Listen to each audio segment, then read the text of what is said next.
So I would like to present Dr. Paul Reagan. It's a long, very long biography, but I'll just give some highlights. That he is teaching now Asian politics, international relations and diplomacy and history at Temple University. And he also teaching at Kobe University. And he worked at Villanova and other local and international places. He has a doctoral from University of Cambridge in England, and also an undergraduate degree from the University of Pennsylvania. And you'll tell us more about yourself. Much better than me reading, It's quite enough. So I really appreciate the fact that you're here. I think we're all, you have a full house, even though we don't have Claire with us, but we'll have her in our spirit. Thank you very much, and good morning, everyone. It's a shame that Claire had that mishap the other day in the bank, and I know that she's a little frustrated just having to go through physical therapy and whatnot, and I'm sure she's very anxious to get back. But in the meantime, she asked if I would take over this class. Make sure you can hear me, by the way. That she would take over, that I would take over this class in Chinese history. I don't have a syllabus from Dr. Hirshfield, but I thought perhaps she might give me the liberty to just to simply present in a very rather straightforward way some of the highlights of Chinese history. Certainly today we'll look at the origins of Chinese civilization, and then we will, yes, I'm sorry. Very good. Yeah. Can you hear me? Okay. I'd like to raise, perhaps we could begin by looking at one question, and that has to do with the emergence of these civilizations, these primary sources of civilizations in various parts of the world, and relatively at the same time. And the question I guess we could begin by looking at is, to what degree do we have national pride? We have myths, creation myths, myths about the founding of our nations and civilizations, and that's a fact. We also, though, could raise the question, to what degree was there a transmission of cultures, a transmission of technologies, a transmission of ideas? One question just raised was, how much do you think the Greeks, or how much do you think the Chinese may have known about the Greeks, and vice versa, and so on and so forth? So that's one question we can keep in mind as we go through this, I would say, a hopefully simplified version of historic, well, prehistoric and then historic Chinese history. So keep that in mind, and then at the end we can, for discussion, we can talk about some of the efforts on the part of Chinese historians, whether they be of China or Chinese historians from elsewhere, to try to dismiss and perhaps prove too earnestly the unique qualities of Chinese civilization. But those are interesting questions that we can just keep in mind. I put up here a map, a simple map, just from a Google map. This is a contemporary map showing the illustrations, showing the different provinces of a united China, very contemporary map. And it's interesting if you notice how China is in the middle of this map. And what we'll be talking about today is really this is the area in which you see the different tribes, the different clans, the different powers, different kingdoms beginning to unite and then emanate, to begin to expand outward, but all under the rubric of one kind of united leader. And we'll begin by looking at, and I don't have a whiteboard, but that's all right, I'll just simply, you can ask me how to spell it, but we'll be looking at the Neolithic period, beginning with the Shan dynasty. And we're talking roughly, well, Neolithic, so we're going 10,000 BC to 5,000 BC. And around 2000 BC, 3000 BC, we begin to see the emergence of a unified, very clearly defined power structure, organized society in the center of where we have China here in the green part. And this is what we could consider to be the early stages of Chinese civilization. So what then are the characteristics that we're looking at? We're looking at a few things that are very, very important for us. Particularly one would be a concept of royalty, a concept of hereditary, a concept of political organization and social hierarchy.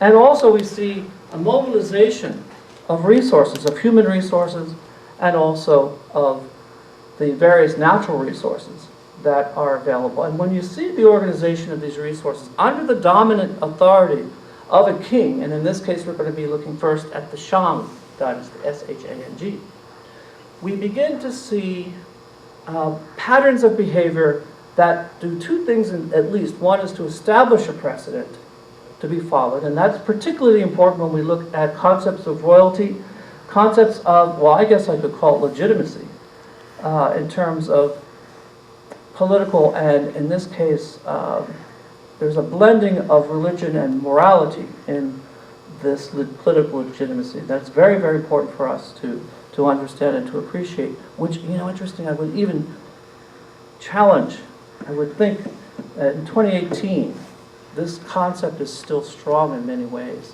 You know, the present president of China is more or less president for life. And I have, in one of my literature classes, I have 5 students from mainland China this semester, at least.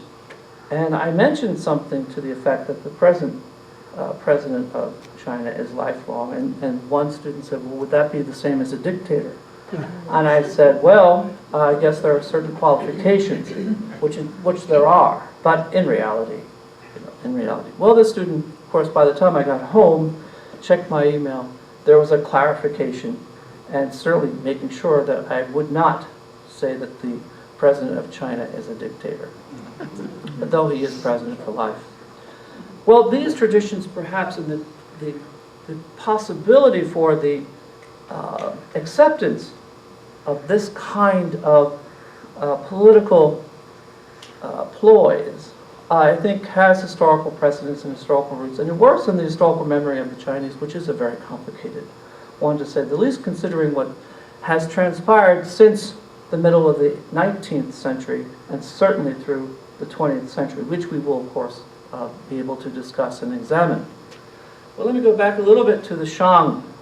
But first, I'd like to look at the geography. Now, how many of you have been to China? Probably several of you.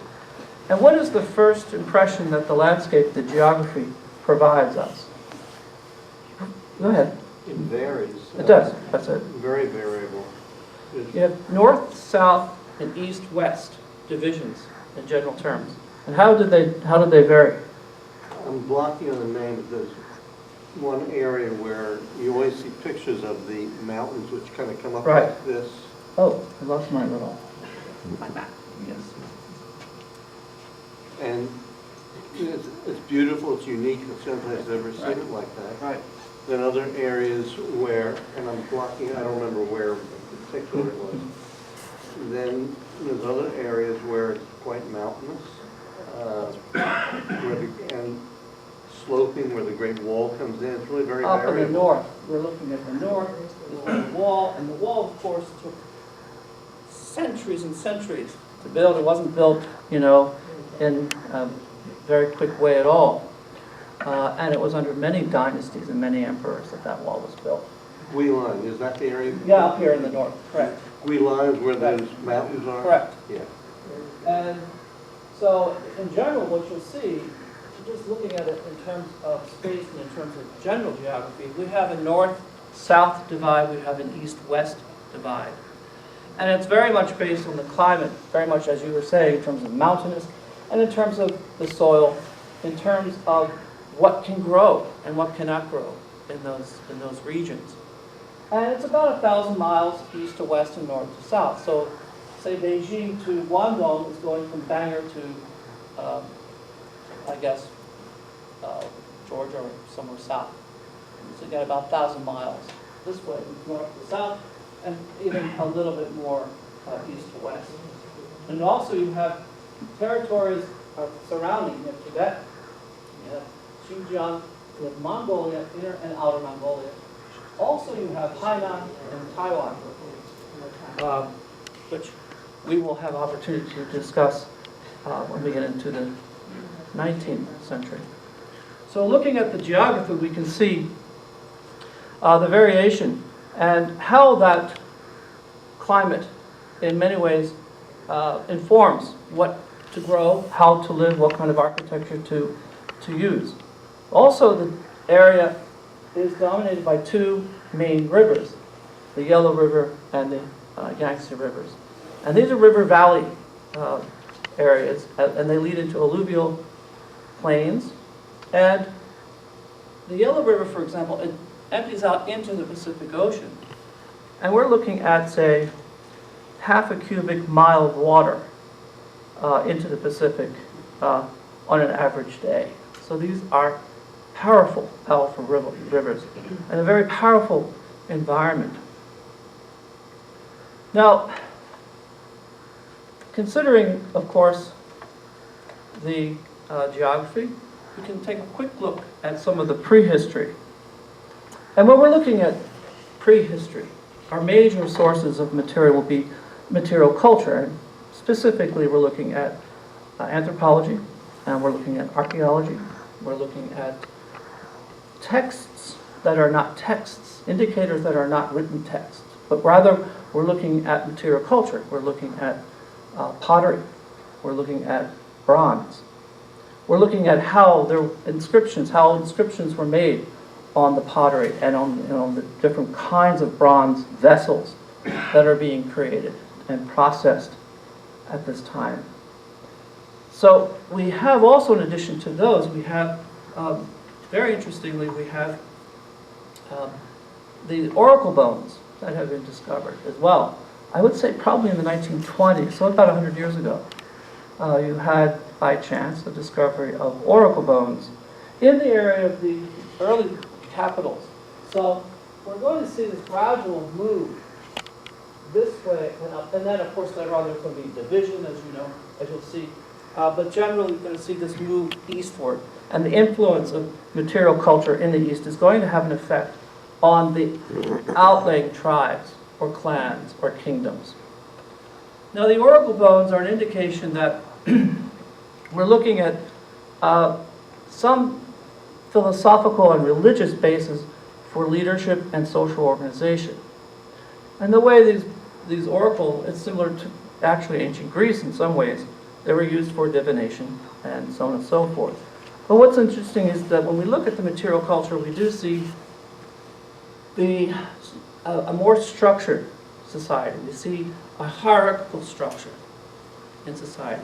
We see also, through the dominance of military power and technology, an ordering of peoples. And that hierarchy is very important too. The majority of the population, of course, will always be a farming population. But there will be opportunities for, you could even say social promotion, to use a contemporary term, or maybe power grabbing, it depends on how you look at it.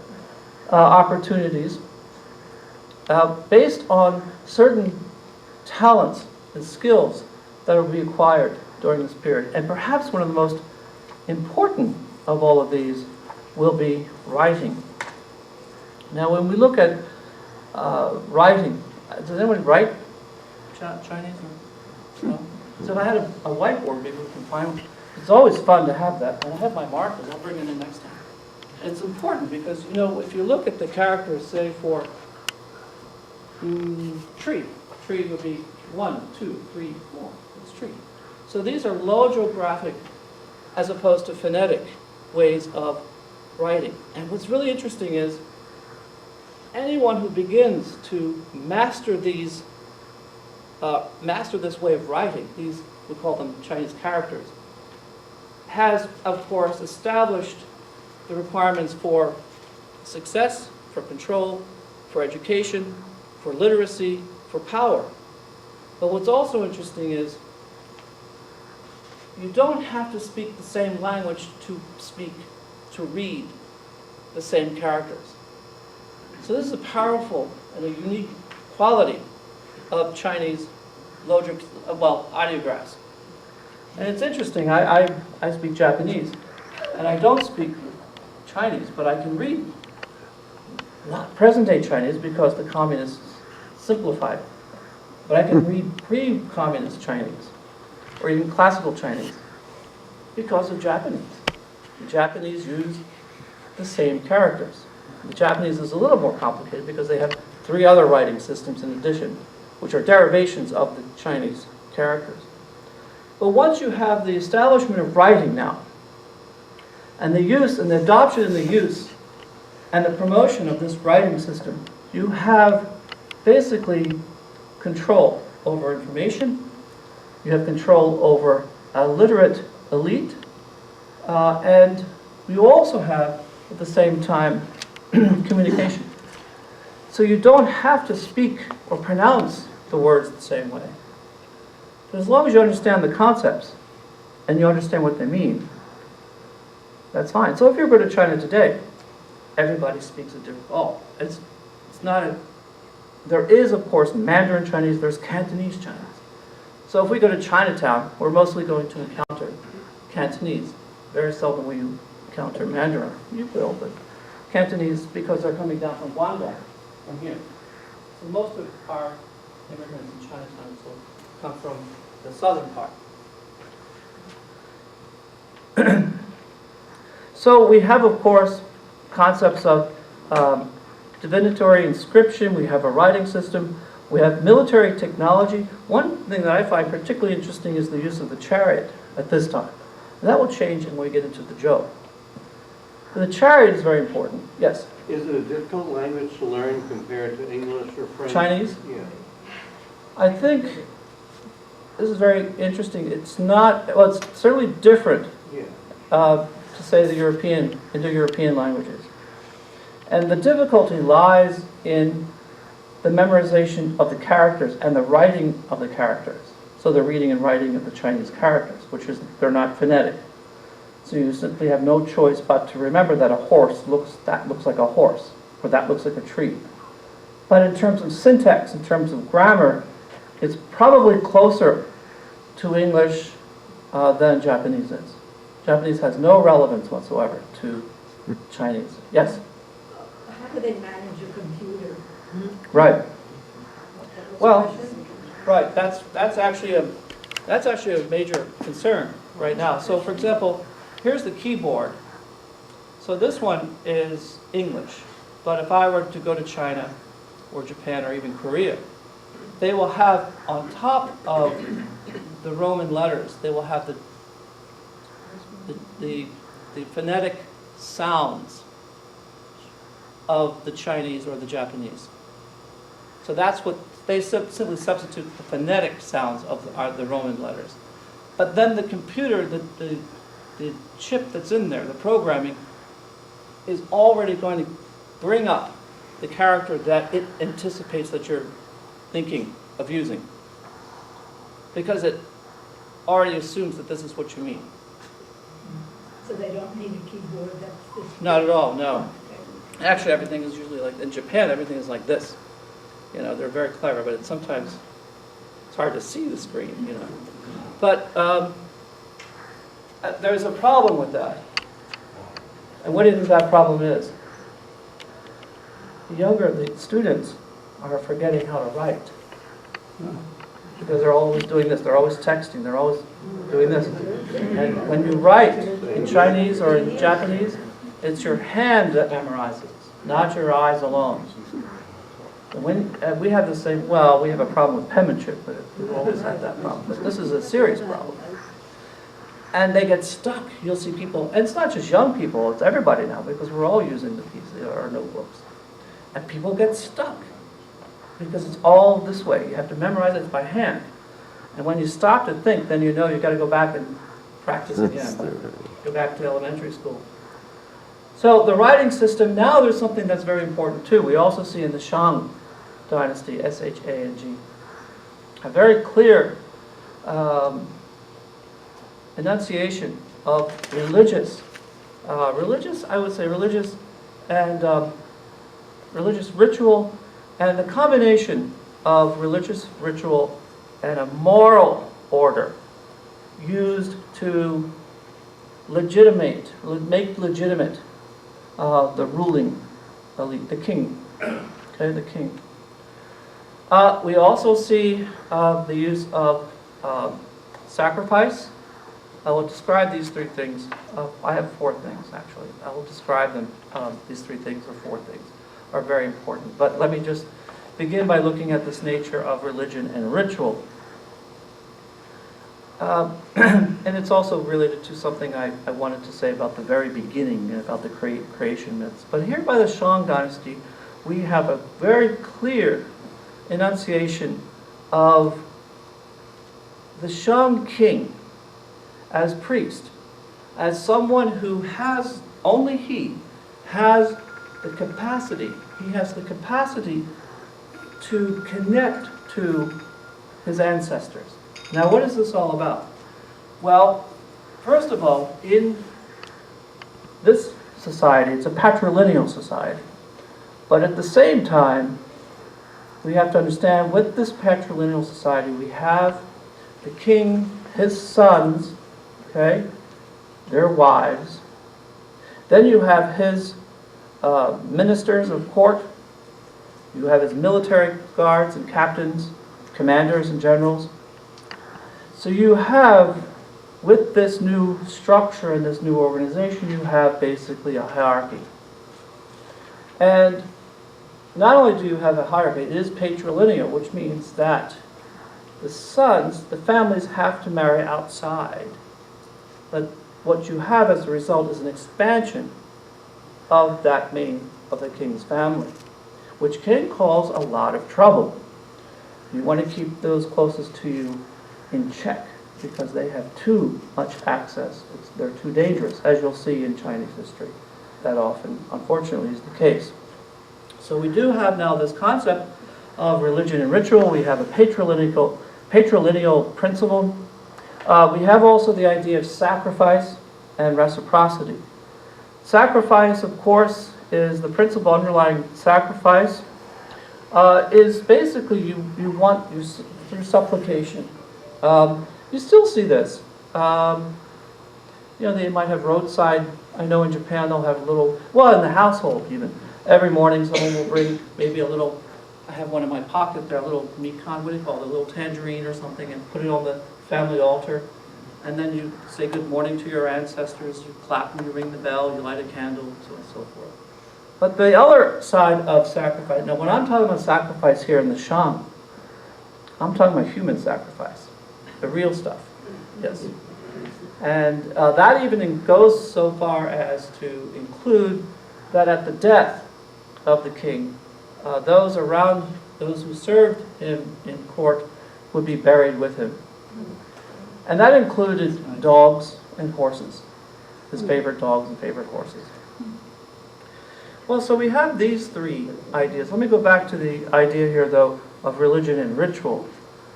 Now, we're looking at, of course, a regime that's built on military supremacy. We still have the question of legitimacy to answer. Now, the Shan king played a priestly role in the worship of the high god Di and the royal ancestors. Well, we go back, of course, through mythology. Huangdi. We have, of course, the mythology of China in terms of its origins. You probably studied ancient Egypt. You have the mythology. Every country, every nation, civilization has a basis in mythology. And you do very much in China. And I'll just give you I'm not going to go through all the details because it's simply fascinating. But you've got basically what is referred to as a history of literature, of Chinese literature, whereas there's so-called I guess the best term would be these great men theory of how China came into being because of the great sacrifice. And most important of all of these examples, there seems to be a common thread. And those are pretty obvious. One would be military prowess, but most important seems to be what we would call loyalty, filial piety, and I'll go into that in a few minutes, because these are very, very important characteristics that have not only their basis in the so-called mythical stories, the myths of the creation of Chinese civilization, but carry on to this very, very day in Chinese civilization. Chinese civilization is certainly not based only in mainland China. It's anywhere you go in the world with the Chinese family. And you can certainly, you will appreciate it when you see the hierarchy in the family, when you know the relationship of the son to the mother, the relation of the son to the father, and the status of the daughter. And I can go into details later about that. But a lot of this goes back, certainly, we're going back to maybe 3000 BC, when we have this tradition, of course, written many millennia later, of course, when the Chinese, beginning with the Shan, become literate, of histories. Histories, what is history written about at this time? But to justify, oftentimes to justify and make sense of why this power regime is in place. How to make this leader legitimate. And the leader needs legitimacy. We have something similar, of course, in Japanese history as well. History, I don't say present day, but certainly history. Going back to this religious concept here of Di, and the god Di and the ancestors, this is all very, very important. So we have basically a religion and a ritual practice established on the concept of royal ancestral cults. And that's the simplest way to look at it. We're going to create a cult of ancestor worship and a cult of royal ancestor worship. And this is going to have a tremendous psychological impact on just about everybody who's under the so-called Shan kings. The story is basically this. He plays a role, a priestly role, in the worship of the high god, Di, and the royal ancestors. Now you know, well, you certainly will know how important ancestors are in Chinese civilization, certainly in Korean civilization, and certainly in Japanese civilization. To this very day, the ancestors are always... Now, when we talk about changes of China and the culture in the 1960s, I mean, that was a very dark period. So a lot of these traditions are only now beginning to be understood by younger Chinese who may have studied abroad, but maybe their parents don't know about this or appreciate any of this. There's a big generational gap in 20th century Chinese. And looking at the royal ancestral cult, this is very straightforward. I'll put this in other words. What you have here, because the dead, among the dead, his ancestors, the king's ancestors, were best able to communicate with this high god Di, and because among the living, he was best able to communicate with his ancestors, that the king was basically fitted to rule because of his connection with his ancestors, who then could communicate with the ancient god, the high god Di. So from the very beginning in the Shan, we see already a definition in terms of political legitimacy being defined in terms of religion, in terms of morality, and in terms of ancestor, and in terms of ritual. And ritual will come back. So looking again at bronze, we're looking really at the bronze. We can call it Bronze Age. We're looking at 3 to 2000 BC. And looking at again, we said we look at anthropology, we have to look at archaeology for our sources in material culture, because we have only a few, very few, written documents, because paper wasn't yet invented. So what did they write on? Well, they wrote on silk, and then bamboo, or materials that would have just would have dissipated very quickly. We have to wait a little while until we get we do have materials though coming from, I would say 8th century, 7th century BC. Yes, we'll be all right then, but that's another dynasty. So we're looking at the Shan, and I guess I could say, I don't want to say in summary, but a few things just to reiterate. We're looking at ritual. We're looking at simply a defined power structure we're looking at a clearly defined, hierarchical, and organized societal framework. We're looking at the role of religion, and we're looking at the role of sacrifice. And we also see, even in the bronzes,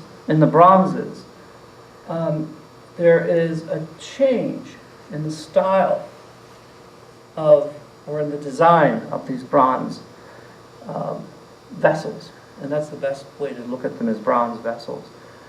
You'll have they'll be larger in size. The design is going to be a little different. It's designed into the designs on these vessels are such that they can be seen from afar. In other words, they're being used for greater groups of people. In other words, people are gathering, larger numbers of people are gathering for some kind of ritual, whether it be through the ancestral cults of the families, of the nobility, of the military clans, or of the king themselves. Now, how does this translate into the ordinary farming or ordinary population? Well, I would say, in terms of the ordinary population, you're going to need people to be trained, skilled, and actually work in these conditions where the heat and these, where they actually make these vessels. So you're going to have use through force. The farmers are the same way. They're going to be organized with a lot of force in order to keep them in place. And this, of course, is a constant theme. But we do see, though, major developments beginning with the Shang that, of course, will be influential in surrounding territories. So, going back to our map there, if you're looking at where the Shang are, but I got to tell you something. About that. Oh, I got another map. Oh, mine here. What's interesting here is the Shan are making these incredible developments. We're talking about the chariot too, and the use of the bow and so on and so forth, and military success. But it's a very dark period in Chinese history. When you begin to look at the personal lives and the records of the king and his court, we would basically see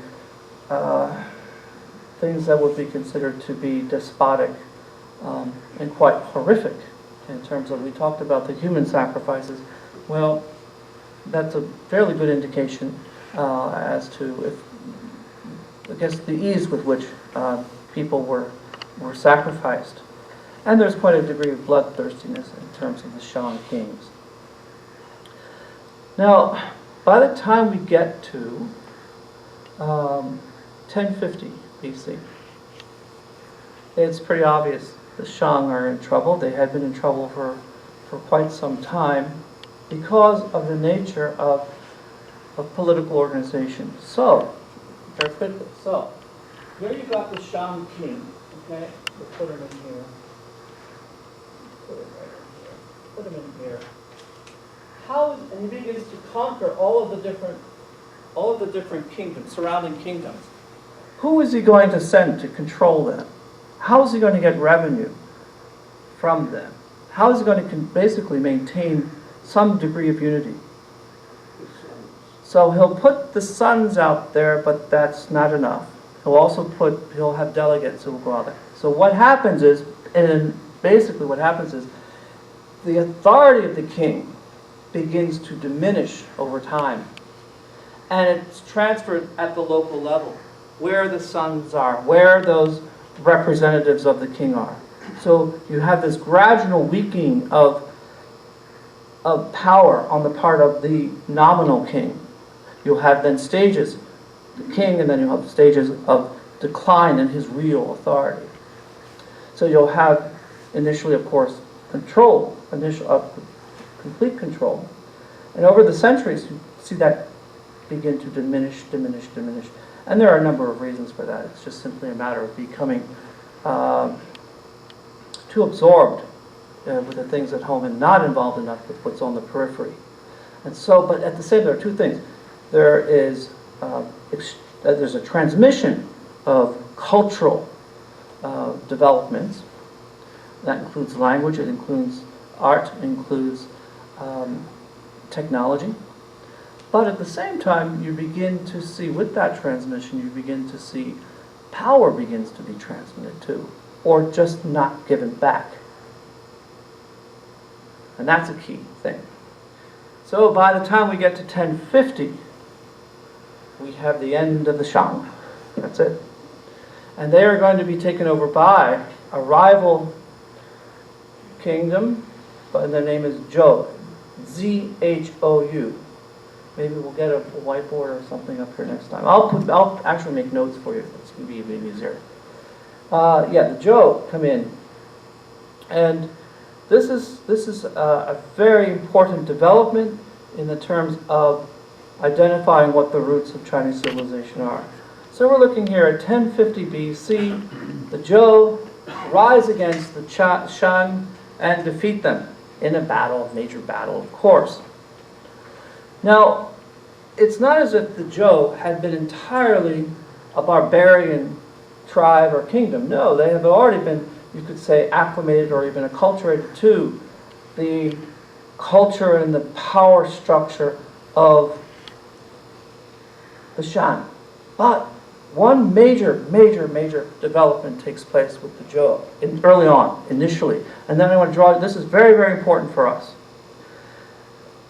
Number one, what is so important here is with the Zhou conquest of the Shan, we have, you could say, the use of history to justify the conquest of the Shan by the Zhou. And what do I mean by that? Well, we now have a writing system, so basically we're going to say, well, the Shan lost their control because they basically became, over the centuries, they became decadent courtiers, they were dissolute, you had sadistic kings. At the same time, the Zhou recognized something that they could use to create a political philosophy very much grounded on religion and morality that they could adapt and apply. When they were very quick to do this, and I know that you probably already know what that is, we're looking at a means by which the Zhou can create a sense of political legitimacy. Very specifically, we know this as the mandate of heaven. And it's in, beginning with the Zhou, that the concept of the mandate of heaven is made very clear. And it's enunciated, and it's going to establish the fundamental political philosophy of China until 1911. That's pretty good. Now, what is this mandate of heaven? Now, we've got, these are part of the religious changes. We also see a scaling back in terms of human sacrifices, in terms of the rituals. We have, I guess you could call it, as a result, a greater degree of humanization. We find fewer people accompanying their Lord at the death of the Lord. We find fewer being buried with him. But most important of all of this, we have is a concept of heaven. And this is 10. And that's another character I'd like to write for you there. Now, what do we mean by this? Well, we've talked about how the Zhou were able to call upon written sources and historiography. And they did. There's a classic, it's a book called basically The Classic of Changes. They used this, and they basically came up with a very particular concept of heaven. And it's conceived as something like the sacred moral power of the cosmos. And that's an interesting way to put it. The sacred moral power of the cosmos. It makes sense. Well, let me define this. It's kind of it's basically going to be transmitted in texts and bronze vessels on the inscriptions on the side of those vessels. And these vessels are huge now. Some of them are even life-size. So we have now this kind of transmission of this concept of heaven. We have its authenticity found in the literature of the Shang, but of course better understood by the Zhou, so they would claim, okay, and better applied. Well, what is this sacred moral power of the cosmos? Well, the Zhou king is going to be linked to heaven. All right, we know that already the Shang had this connection with the ancestors and the great king and so on and so forth. Now, a king and a dynasty could rule only so long as they retained heaven's favor. That's the mandate of heaven, right then and there, plain and simple. This allows for political and moral responsibility, but it also allows for change and revolution, which is constant throughout Chinese history. But you have dynastic change, you have dynastic cycles in China, the overthrow of dynasties. So you go from the Qing to the communists. Hey, it's nothing new in their history, just another form of rule. A very different form of rule, be that as it may. But I'm just saying that the historical experience can tolerate this kind of dynastic change, which you do not have in Japan. You just don't have it. There's no such concept in Japan. So, in other words, as long as they retained heaven's favor, if a king neglected his sacred duties and acted tyrannically, heaven would display its displeasure by sending down ominous portents, natural disasters, earthquakes, plague, you name it. This and famine, of course. So those ominous portents, those disasters, natural disasters or man-made disasters, are going to be interpreted by opportunistic people at court or in the military or even amongst the ordinary farmer as, hey, I'm still saying king at this point. I didn't say emperor yet, but the king, right, he's got this concept of heaven coming around. So he's not doing his job.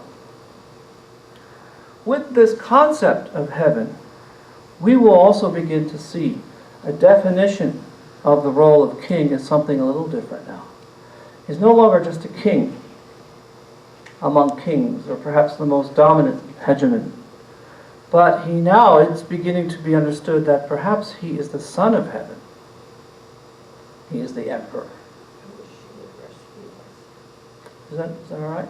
So that's an important transition, an important development there. So with the Zhou, we have clarification of what the mandate of heaven is. It's a political philosophy, a political principle that has guided the Chinese right up until 1911, and it probably has still some kind of impact or influence, certainly in the historical memory and historical experience of the Chinese. Now, I want to just simply draw your attention to two things in particular, maybe three, and we can conclude with the third. Two things would be, of course, looking at art. And again, I'll put together some images here of the vessels, these bronze vessels. We mentioned that human sacrifice now is becoming less and less of a demand for people. And to replace the human beings, what are being used are these life-size bronze vessels. Oh, well, they kind of look like space creatures. They're very modern looking, and they're made of bronze. And these are the substitutes for the human sacrifices. So when you visit these unearthed burial grounds, you'll see what has been discovered, of course, are the broken remnants of these bronze vessels that have been used as a substitute for human sacrifices. But interesting, perhaps even more interesting, of course, is looking at the poetry.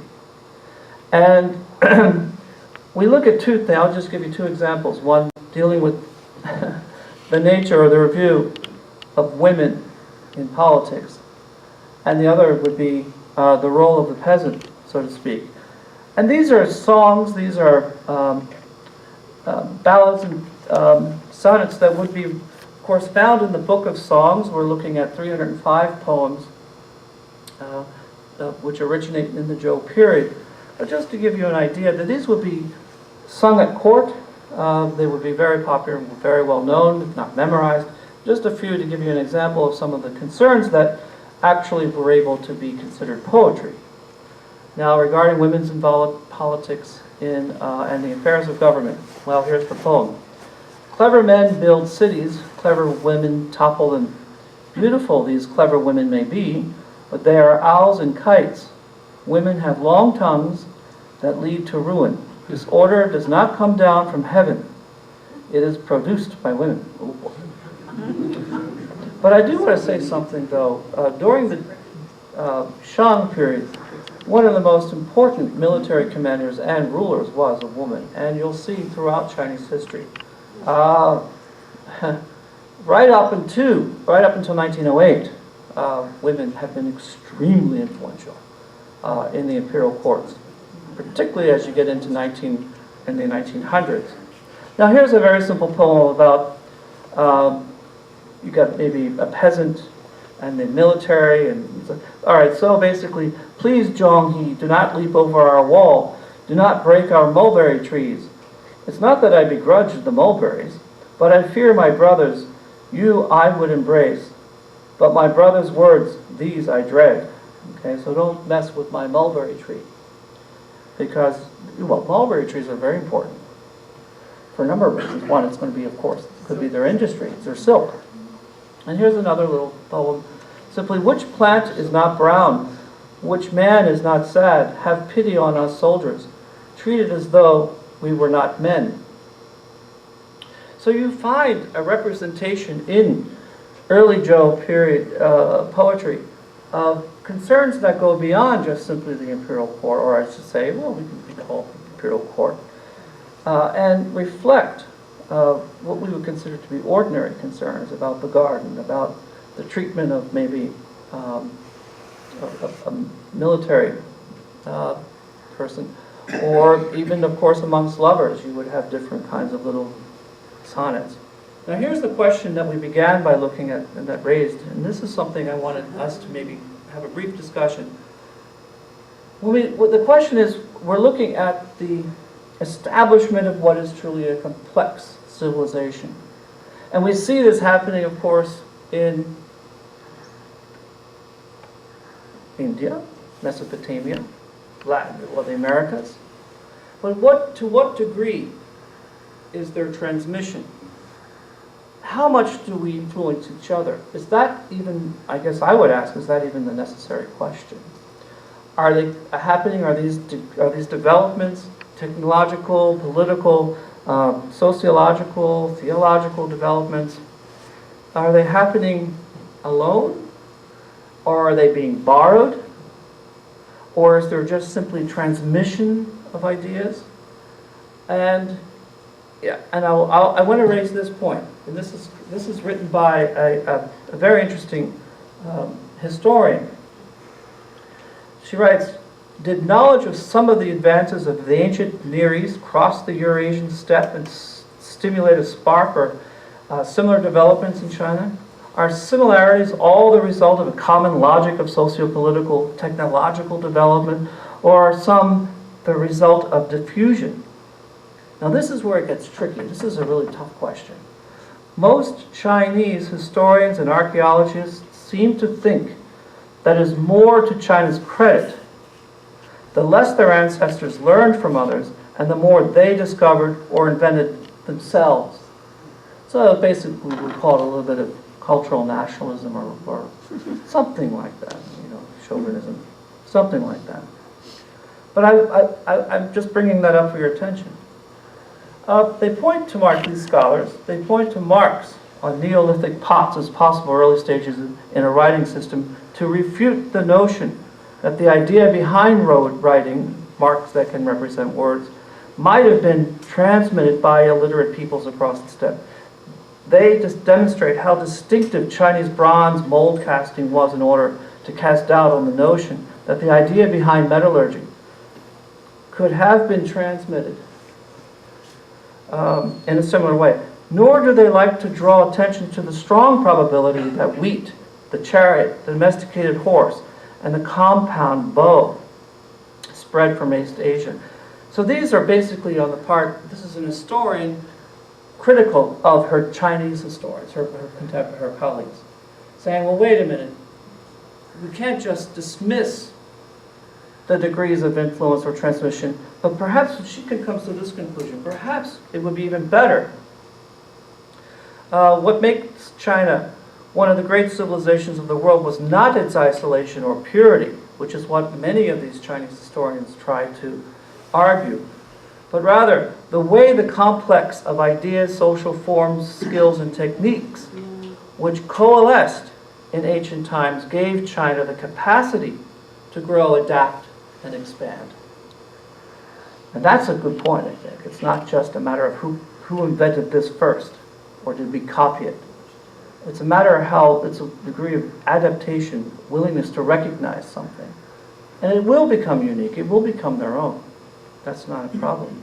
But I tossed that up for you. You had a question there. Did they think the world was flat?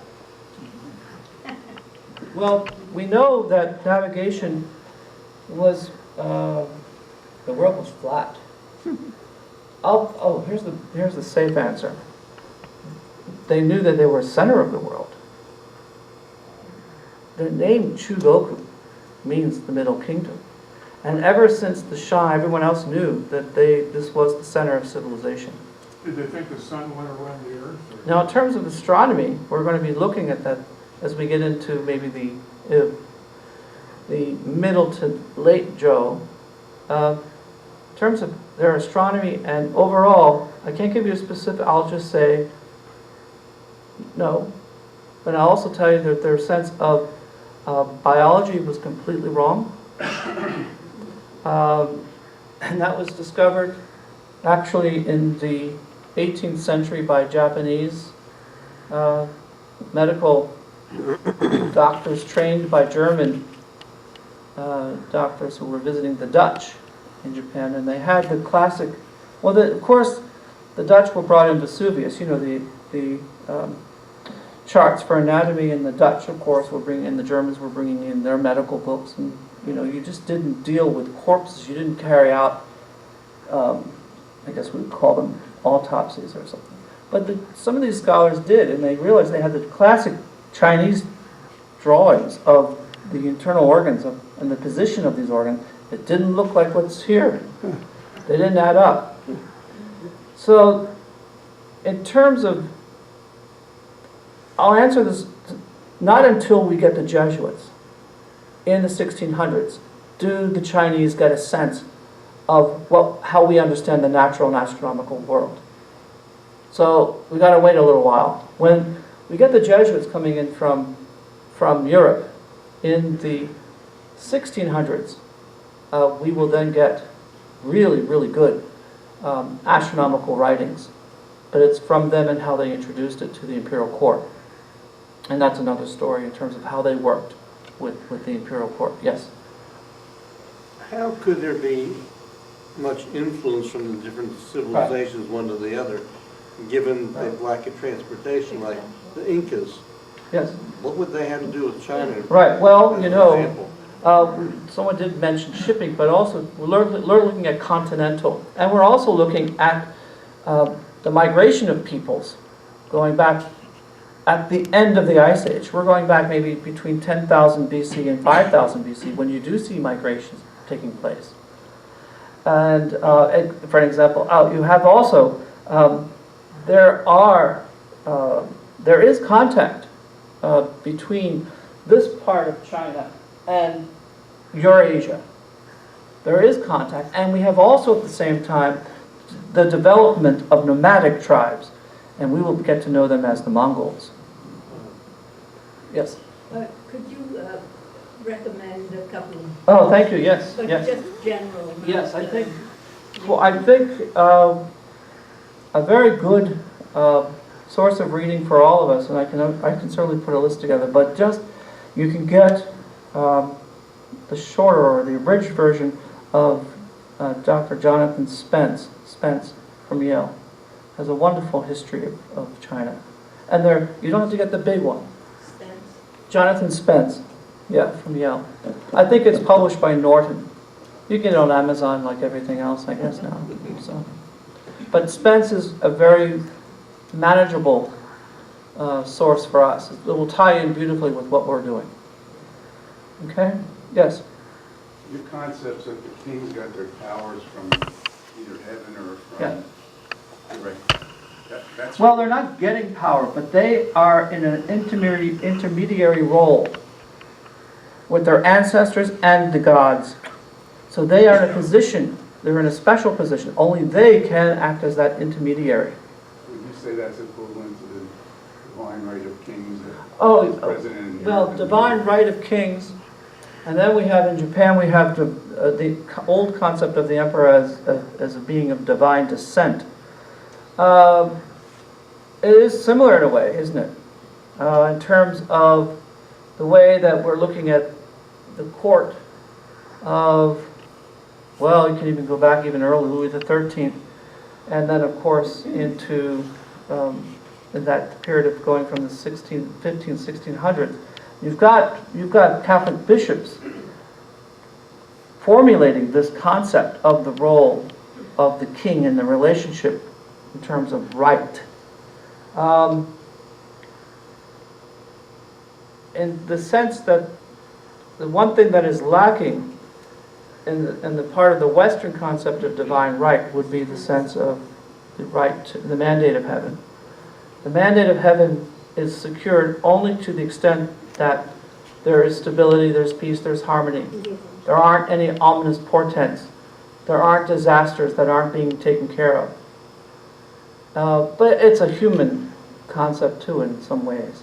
But in terms of the specific qualities, slightly different, but I would avoid, in the case of China, keep it as mandate of heaven. It's something similar to this concept of divine right, but it's because of the role of the king or the emperor as a mediary, whereas the divine right is God appointed you as king, in the whole sense of providence. So those fine points aren't included in the mandate of heaven. The sense of providence and will, God's will, and things like that. If that answers your question. Yes? There's something that always puzzled me. The Chinese had the Silk Road that went all the way through Asia. Yes. The Chinese had a huge mercantile fleet that went as far as the east coast of Africa and Yes. the Arabian countries. Yeah. But the Chinese respected education. But the Chinese language never went anywhere. It really never left China. And you know, Portuguese went where the Portuguese went, Spanish went where the Spanish went, English, French, etc. Why didn't the Chinese it went with power. It went with power. So those languages went with power. But I have to say that in Asia, everybody in power who was educated had to know Chinese. So it did go. It went to Korea, it went to Japan, it went to Vietnam, what we now call Vietnam. And anyone who, you could not be considered to be educated if you didn't know Chinese. And when you're talking about Portuguese or Spanish, that's a question of imperialism, early stage imperialism, and power. This is a question of literary power, cultural power too, or now they call it soft power, but that's a different, we'll get to that later.